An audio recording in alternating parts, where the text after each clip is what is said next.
Muy bien, y ahora llegó el momento de estudiar la palabra de Dios. Es el momento de estudiar la palabra de Dios. ¿Cuántos han traído su Biblia? ¿Sí? Biblias físicas, Biblias digitales. Vamos a levantar la Biblia. Es el momento del estudio de la palabra de Dios. Eso es, muy bien. Este es el pueblo que estudia la palabra de Dios. Así que preparémonos para estudiar juntos, hermanos, el mensaje que Dios tiene para nosotros hoy titulado Protagonistas del mayor milagro, ¿no? Protagonistas del mayor milagro. Cada vez que nosotros vamos en una serie, una película, ustedes al final de la película o de la serie aparecen los protagonistas. Generalmente no vemos esa parte, ¿no? Y ahí cortamos y vamos a ver otra cosa.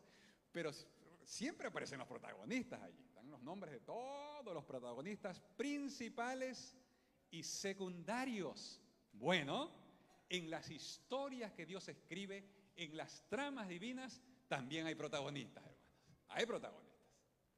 Y lo más hermoso de todo, hermanos, es recordar que la palabra de Dios nos recuerda que Dios también nos invita a nosotros a ser parte de historias divinas, porque Dios ha dejado historias divinas registradas en su palabra, pero son historias que nos animan también a nosotros a ser parte de las historias divinas que Dios sigue escribiendo. Pero hoy vamos a concentrarnos en una historia que se encuentra en un libro de la Biblia, en el Nuevo Testamento, que es el libro de Hechos de los Apóstoles, ¿sí? Hechos de los Apóstoles. Así que usted vaya buscando ya en su Biblia el libro de Hechos de los Apóstoles. Una mirada atenta al libro ha hecho que algunos digan que el título del libro no está bien puesto, ¿sí? Dice, ¿por qué Hechos de los Apóstoles? Algunos dicen, en realidad el libro debería llamarse Los Hechos del Espíritu Santo. Dicen, ese sería un nombre más apropiado, porque el protagonista principal de las historias en el libro de Hechos no son los apóstoles. El protagonista principal es el Espíritu Santo. Es Dios el Espíritu Santo, que descendió de manera poderosa en cumplimiento de una promesa que Jesús dejó. Claro que sí. Cuando Él se fue dijo, tranquilos mis queridos amigos, a sus discípulos, yo no los voy a dejar huérfanos. Yo no los voy a dejar huérfanos. Les conviene que yo me vaya. Y los discípulos se quedan mirando, pero ¿cómo nos va a convenir que Jesús se vaya?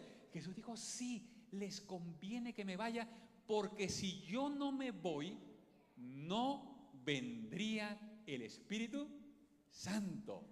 Y en Hechos capítulo 1, capítulo 1, versículo 8 dice, recibiréis poder cuando haya venido sobre vosotros el Espíritu Santo. Y entonces me seréis testigos en Jerusalén, en Judea, en Samaria y hasta lo último de la tierra. Y Hechos nos cuenta, hermanos, cómo ese anuncio de Jesús se cumplió. Tal como Jesús había prometido, se cumplió. Porque en el tiempo de los apóstoles fue derramado el Espíritu Santo en el Pentecostés. Y la Biblia anunciaba eso, la profecía bíblica anunciaba eso, como una lluvia, la lluvia temprana. ¿Sí? En el calendario agrícola había dos estaciones de lluvia.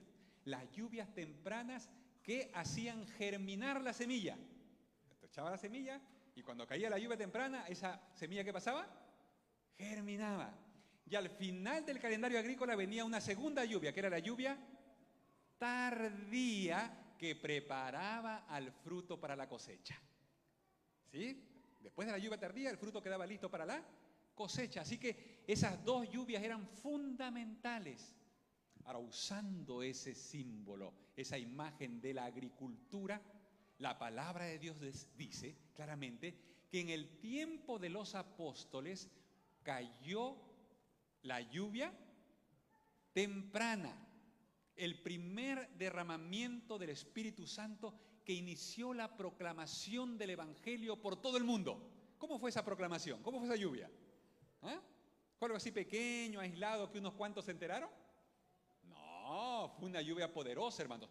Cuando la lluvia temprana vino, se generó un movimiento misionero en esa iglesia imparable. aunque los amenazaban con cárcel, aunque les decían que si predicaban a Jesús iban a sufrir todo tipo de condenas, los discípulos de Jesús, llenos del poder del Espíritu Santo, vencieron toda oposición, estaban llenos de santo celo y santo valor, y en poco tiempo, en una generación, el Espíritu Santo preparó a esa iglesia para que el Evangelio llegase a todo el mundo. En una generación, hermanos, en una generación, el Evangelio llegó a todo rincón de la tierra. Cuando usted lee, por ejemplo, ahí el testimonio del apóstol Pablo en el libro de Romanos capítulo 15, él dice: por favor, voy a visitarlos en Roma, hermanos, allí en Roma, pero voy por poco tiempo, porque después de pasar por Roma, mi meta es llegar a España. ¿Y qué era España? España era el fin del mundo, hermanos. España era el fin del mundo para ellos, era así. Ellos estaban ya con la conciencia de que el Evangelio había sido proclamado en todo el mundo. Esa es una historia gloriosa, hermanos, es una historia gloriosa. Nos emocionamos cuando vemos esos años de oro de la iglesia, porque cuando miramos Hechos de los Apóstoles pensamos en los años de oro de la iglesia. Pero hermanos queridos, tengo buenas noticias para ustedes. Hechos de los Apóstoles no solo es historia. Hechos de los Apóstoles es profecía. ¿Sí? Hechos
a ser algo natural en nosotros. Por eso es clave, mis hermanos.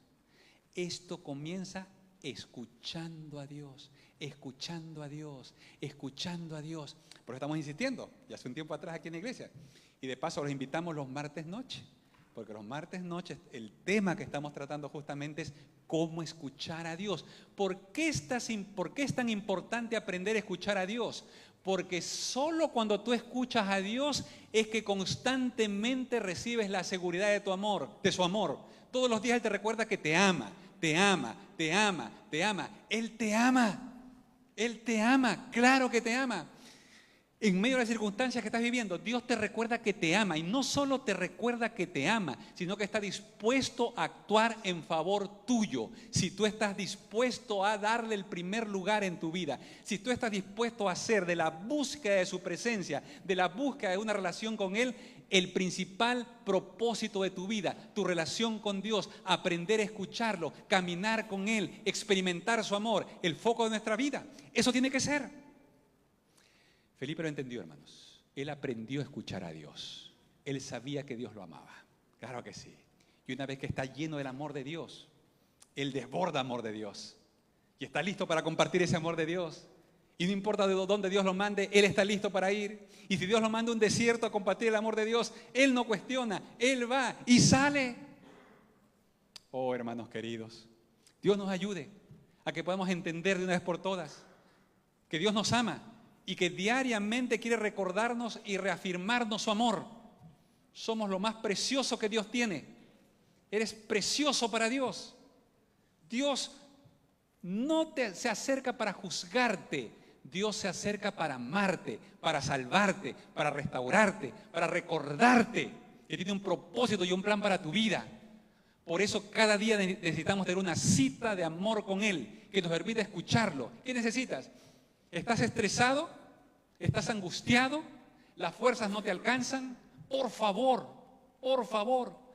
busca escuchar a Dios. Él tiene la respuesta que tú necesitas. Él tiene el aliento divino que tú necesitas. ¿Estás confundido? ¿No sabes qué decisión tomar? ¿Me retiro? ¿No me retiro? ¿Viajo o no viajo?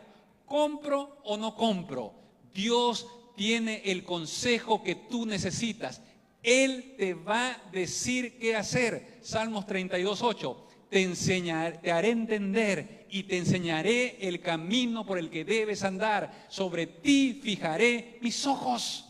Esa es la promesa de Dios. Dios dice, yo no solo que te voy a mostrar el camino, es lo que promete el Salmo, sino que mientras caminas, yo no te voy a perder de vista. No te voy a perder de vista. Te voy a estar mirando para guardarte, para protegerte. Hermanos queridos, ese es nuestro privilegio. Solo cuando experimentamos el amor, el cuidado, la seguridad de la presencia de Dios, es que compartimos la palabra de Dios. ¿Por qué no compartimos? ¿Por qué nos cuesta compartir? Porque muchas veces no estamos seguros de que Dios nos ama. ¿No estamos seguros de que Dios nos ama? Dios nos ama, hermanos. Nos ama inmensamente, con amor eterno nos ha amado. Felipe lo sabía y por eso él estaba listo para compartir el Evangelio donde quiera que Dios lo llevaba. Y era un agente de salvación, un mensajero de buenas nuevas para otras personas. Qué privilegio tan hermoso, hermanos, el que Dios nos da, el de poder compartir el Evangelio de salvación. Y ahora, una vez que Felipe escucha a Dios, el versículo 30 nos dice, miren ustedes, versículo 30. Estaba el eunuco allí, ¿no es cierto? Con su carro pasando por allí. Y dice que acudiendo Felipe, ¿qué dice que hizo? Lo oyó que leía al profeta Isaías. Mira, el que aprende a escuchar a Dios, aprende a escuchar las necesidades de los hombres, hermanos. ¿Sí? El que aprende a escuchar a Dios recibe sabiduría divina para escuchar las necesidades de los hombres. Y aquí está Felipe. Él escuchó a Dios primero. Y ahora es capaz de escuchar al etíope. Lo escucha. Lo escucha, lo escucha. A la hora de compartir el Evangelio es clave escuchar.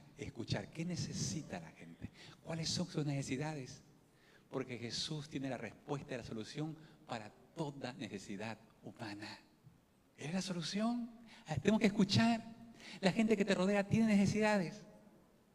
Detrás de su frustración, detrás de su enojo, hay un corazón necesitado de Dios. A veces la gente generalmente maquilla sus emociones y sus sentimientos con un caparazón. ¿Sí? Se protege, ¿no? Duro, distante en su trato. Pero detrás de esa coraza, hermanos, detrás de esa distancia, hay corazones dolidos, hay corazones necesitados, corazones que necesitan del amor de Dios. ¿Quién no necesita el amor de Dios? Y Felipe lo entendió, se acercó con confianza a este extranjero, y lo oyó, dice la palabra de Dios, y quedó listo para ser el instrumento que Dios iba a usar para concretar este mayor milagro. El Espíritu Santo es el que origina, pero el Espíritu Santo usa instrumentos humanos que están dispuestos a escuchar a Dios. Y entonces los milagros suceden. Y aparece el tercer personaje, hermanos. ¿Quién era el tercer personaje de esta historia? Es el etíope. Pero es interesante que la Biblia no destaca el hecho de que era etíope. Es otra la palabra que la Biblia destaca. ¿Cuál es la palabra que destaca? Versículo 27, ¿lo leímos? ¿Qué decía allí? ¿Qué palabra dice? Entonces él se levantó y se fue, y sucedió que un etíope, ¿y luego qué dice? Eunuco. Eso dice el versículo 27. El versículo 34, ¿qué dice? Respondiendo él, ¿qué dice? Eunuco. Miren, ya no lo llama ni etíope aquí lo llama directamente el eunuco. El versículo 35. Entonces Felipe, abriendo su boca, comenzando desde esta escritura, le anunció el Evangelio de Jesús. Versículo 36. Yendo por el camino, llegaron a un lugar donde había agua y dijo, el eunuco. 38. Mandó parar el carro y descendiendo ambos al agua, Felipe y el eunuco. Ustedes ven, ¿cuál es el énfasis? ¿Etíope o eunuco? ¿Cómo lo llama la Biblia? Eunuco, lo llama el eunuco. El eunuco. Y hermanos, en los tiempos bíblicos, ser un eunuco no era un privilegio. No era un privilegio. Era alguien que tenía una deformidad física. Una deformidad física. ¿Sí? Usualmente algunos siervos eran hechos eunucos para cuidar el harén del rey. Ellos eran hechos eunucos. O para ser asistentes de la reina. Ellos usualmente eran eunucos. Posiblemente este funcionario de la reina de Candace era uno de estos eunucos. Alguien que había sido hecho eunuco para poder servir a la reina. Es decir, en ese tiempo, esa cultura en ese tiempo. Pero estas personas, hermanas, quedaban señalados, marcados, con un estigma, como ciudadanos de segunda clase, por la deformidad física que tenían ahora. Es más, el mismo judaísmo, porque este hombre dice que había ido a Jerusalén a adorar, también consideraba a los eunucos como gente despreciable. Miren ustedes lo que dice el texto, hermanos, allí en el libro de Deuteronomio capítulo 23:1. Leamos ese texto, porque esto es interesante para entender la situación que este hombre estaba viviendo. Deuteronomio 23:1. Después volvemos a Hechos, pero ahora vámonos a Deuteronomio capítulo 23, verso 1. ¿Cómo consideraba el judaísmo a los eunucos? Dice la palabra de Dios. No entrará en la congregación de Jehová el que tenga magullado los testículos o amputado su miembro viril. El texto era claro. Es decir, alguien que estaba en esta condición, ¿podía entrar a la congregación de Jehová? Eso ya no. Es decir, era alguien que estaba, desde la perspectiva del Antiguo Testamento, que estaba cortado de la presencia de Dios. No tenía acceso a la presencia de Dios. Miren qué terrible condición. Cortado, marginado. No tenía acceso a la presencia de Dios. Pero este hombre en su situación, así como estaba, Él era un buscador de Jehová. Era un sincero buscador de Jehová. Tanto así que había ido a Jerusalén a adorar. ¿Y qué estaba leyendo de vuelta en el viaje? Un rollo de la Escritura, el libro del profeta Isaías. Era un sincero buscador de Jehová. Es decir, a pesar de su situación marginal, a pesar de ser rechazado y despreciado por otros, él seguía siendo un profundo buscador de Jehová. Y es interesante el texto que estaba leyendo, hermanos. ¿Qué texto estaba leyendo? ¿Qué texto estaba leyendo? Volvamos a Hechos capítulo 8, porque él estaba leyendo un texto de Isaías. ¿Qué texto estaba leyendo? Estaba leyendo un texto de Isaías 53. Vamos a Hechos capítulo 8 nuevamente. Y vamos a leer el texto. Dice que estaba leyendo el versículo 32. El pasaje de la Escritura que leía era este. Como oveja a la muerte fue llevado, y como cordero mudo delante del que lo trasquila, así no abrió su boca. En su humillación no se le hizo justicia, mas su generación, ¿quién la contará? Porque fue quitada de la tierra su vida. Él era un hombre despreciado, que sufría constantes humillaciones. Seguramente en Jerusalén habrá sufrido vejaciones, humillaciones y desprecio. Es lo más seguro. Por eso no llama la atención y se entiende por qué este texto captó su atención. Porque mientras él lee este texto, él comienza a leer de alguien más que ha sido despreciado. Eso es lo que el texto dice. ¿Sí? Dice, como oveja a la muerte fue llevado, y como cordero mudo delante de que lo trasquila, así no abrió su boca. En su humillación no se le hizo justicia. Y entonces queda atrapado por el texto. Aquí hay una profecía de alguien que ha sido humillado. Y esa palabra él la entiende. Él entiende.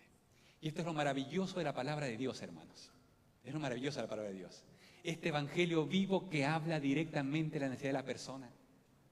Por eso no hay cosa más hermosa, hermanos, que abrir la palabra de Dios para nosotros y abrir la palabra de Dios para otros. Porque la gente, más que escuchar nuestros argumentos, necesita escuchar la voz de Dios que habla a través de su palabra. Este hombre abrió la palabra en el libro de Isaías y Dios le habló a través del libro de Isaías. Ahí estaba la historia que este hombre necesitaba. Ahí encontró a un personaje que había sido humillado, así como él era humillado y se sintió identificado. Era un mensaje para él. Y entonces cuando Felipe le pregunta, ¿entiendes lo que lees? Inmediatamente él le responde. ¿Qué le responde? Dice, cuando Felipe le preguntó, ¿entiendes lo que lees? Y él le pregunta, ¿y cómo podré si alguien no me enseña? Versículo 31. ¿Sí? Y rogó a Felipe que subiera y se sentara con él. Y en el versículo 34 dice, te ruego que me digas, ¿de quién dice el profeta esto? ¿De sí mismo o de algún otro? ¿De sí mismo o de algún otro? Y entonces Felipe, hermanos, aprovecha la oportunidad y le presenta el Evangelio de Jesús. El Evangelio de Jesús. ¿Sí? El Evangelio de Jesús. Porque el Evangelio de Jesús es la respuesta divina a las más profundas necesidades humanas. Jesús crucificado cargó toda nuestra culpa, nuestra vergüenza, dolor y humillación. Isaías 53:5 nos recuerda que por sus llagas fuimos nosotros curados. Y este texto maravilloso fue el texto que el Espíritu Santo usó ese día para tocar el corazón de este hombre.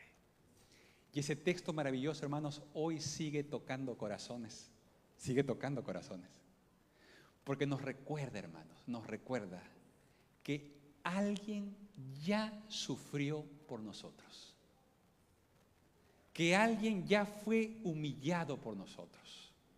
Que alguien ya cargó con nuestras heridas, nuestros traumas y nuestras luchas. que todas las heridas que nosotros podamos llevar hoy, Jesús ya las cargó por nosotros. Él es nuestro Salvador. Él cargó nuestro pecado sobre Él para poder limpiarnos del pecado. Él cargó la vergüenza sobre Él para quitarnos la vergüenza. Él cargó la culpa sobre Él para quitarnos nuestra culpa. Él ya llevó eso. Por lo tanto, hoy nosotros podemos acercarnos confiadamente al trono de la gracia porque somos aceptados, llamados por Jesús. No importa cuánto dolor, cuánta tragedia, cuán terrible sea nuestra historia, no importa cuán mal hemos hecho en el pasado, no hay nada que impida que Dios nos acepte porque en Jesús cargó sobre Él toda la carga de nuestro pecado.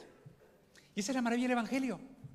Este hombre lo entendió ese día, entendió que Jesús era alguien que había venido para restaurar su dignidad, había venido a restaurar, ¿no es cierto?, su autoestima. Él era valioso para Dios, era despreciado por otros hombres, pero valioso para Dios, porque Jesús había cargado su vergüenza sobre Él. Jesús había cargado el desprecio sobre Él. Jesús lo entendía perfectamente y Jesús nos entiende perfectamente, hermanos. Yo no sé si alguno de nosotros aquí hoy está enfrentando alguna situación así. Se siente cargado, se siente de poco valor, se siente inútil, de repente culpable. Yo no sé con qué emociones luchas, pero muchas veces, hermanos, cargamos emociones negativas dentro de nosotros. Cosas que afectan nuestra relación con Dios.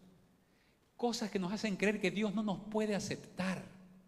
Que estoy muy lejos de Dios, muy lejos de la gracia de Dios, que yo no merezco que Dios me acepte.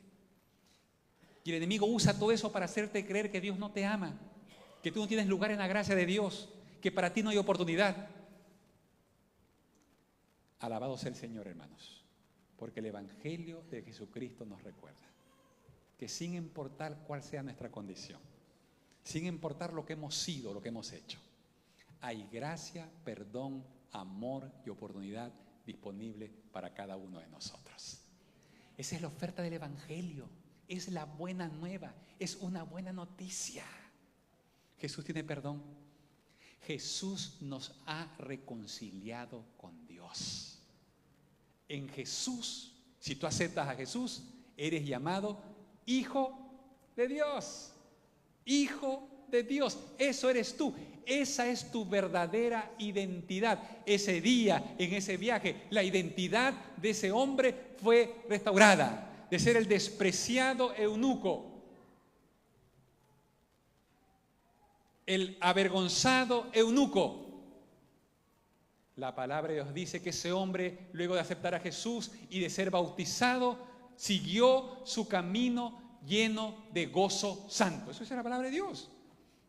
Sigue diciendo el texto. Versículo 36. Yendo por el camino llegaron a un lugar donde había agua y dijo el eunuco: aquí hay agua. ¿Qué impide que yo sea bautizado? Porque el bautismo es la ceremonia donde públicamente tú aceptas lo que Jesús hizo por ti y te entregas a Él. Felipe dijo: si crees de todo corazón, bien puedes. Él respondiendo dijo: creo que Jesucristo es el Hijo de Dios. Mandó parar el carro y descendieron ambos al agua, Felipe y el eunuco, y lo bautizó. Cuando subieron del agua, el Espíritu del Señor arrebató a Felipe y el eunuco no lo vio más y siguió gozoso su camino. Todo cambió ese día. El mayor milagro había acontecido. Ese hombre en ese desierto tuvo ese encuentro divino, esa cita divina. Y qué maravilloso es pensar, hermanos, cómo Dios es capaz de mover cielo y tierra. Dios movió todo, para que ese hombre, despreciado y sin valor a los ojos de muchos, pudiera recibir de manera personal la oferta del Evangelio de Jesús. Ese es el Dios al cual servimos y adoramos, hermanos. es el Dios que se acerca de manera personal a ti también, a mí también, para reiterarnos y ofrecernos el Evangelio de Jesús. El Evangelio de Jesús. Y ese Evangelio, hermanos, es el Evangelio que nos puede restaurar por completo. ¿Hay algo que tiene que ser sanado en tu vida? ¿Hay algo que no ha sido perdonado en tu vida? ¿Hay algo que no ha sido resuelto en tu vida? ¿Hay algo que no ha sido olvidado en tu vida? ¿Hay algo que cargas en tu vida todavía? ¿Hay algo que no te deja tranquilo? ¿Vives ahí agobiado? ¿Vives todavía preocupada? ¿Vives todavía angustiado? ¿Hay algo allí que no te deja disfrutar del gozo celestial? ¿Hay algo allí que no te permite vivir con esa sonrisa, esa paz, ese gozo divino que viene de saber que has sido aceptado por Jesús, que eres amado por Jesús, que eres hijo de Dios, que Él está contigo y que Él peleará todas las batallas de cada uno de sus hijos? Eso es nuestro privilegio, hermanos. Él es nuestro hijo, Él es nuestro padre. Sí, como seres humanos somos débiles, somos pequeños, no podemos con nuestra fuerza, muchas veces con los desafíos que la vida nos presenta, pero alabado sea Dios, porque los hijos de Dios no peleamos con fuerzas humanas, los hijos de Dios nos gozamos en que el Padre, el guerrero divino, pelea por nosotros nuestras batallas. Él es el victorioso y Él ha prometido darnos su victoria, Él comparte su victoria con nosotros, pero para eso tenemos que aceptar el Evangelio de Jesús. Yo te pregunto esta mañana, ¿has aceptado ya el Evangelio de Jesús? ¿Sí? ¿Lo has aceptado de verdad? El mayor milagro, hermanos. Lo más asombroso del bautismo no es que nosotros aceptamos a Dios, sino que Dios nos acepta a nosotros, hermanos. ¿Sí? No es que nosotros aceptamos a Dios. Es que nosotros que no lo merecemos, porque no lo merecemos. Cada uno creo que es consciente. Mira su propia vida. ¿Mereces que Dios te acepte? ¿Alguien aquí cree que merece que Dios te acepte? No merecemos. Alabado sea Dios, porque la salvación no es por mérito. No es por lo que has hecho. No. La salvación es por gracia. Es gracias a lo que Jesús ha hecho. No es gracias a lo que tú has hecho. Es gracias a lo que Jesús ha hecho. Él en la cruz del Calvario pagó el precio de tu salvación. Y por su llaga, por su herida, tus heridas pueden ser curadas. Todas tus heridas. Porque todos tenemos nuestras heridas, hermanos. Todos tenemos nuestras heridas. Pero por su llaga nosotros podemos ser curados.